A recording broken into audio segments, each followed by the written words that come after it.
first, download AssetLibraryTools from either Gumroad or GitHub, links to both those in the description, and install it into Blender as you would any other add-on.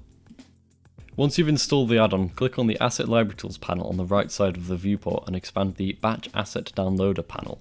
Once you've expanded that panel, you will see a bunch of settings for the asset downloader. The first setting is Save Location, and this is of course the folder where assets can be saved to once they're downloaded.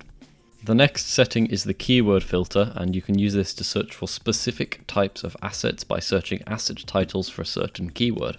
The next setting is the attribute filter. Attributes are special tags that each asset has, and they give you some information such as file type or resolution. I selected 1K JPEG to download textures with a resolution of 1K in the JPEG format. The next setting is the extension filter, which is used to filter assets based on the downloaded file type. Once you've configured the settings, you can just click Run Script and a new terminal window will open. It'll spend a few seconds downloading asset data, and once it's done downloading, it will tell you how many assets it found that matched the filters you supplied.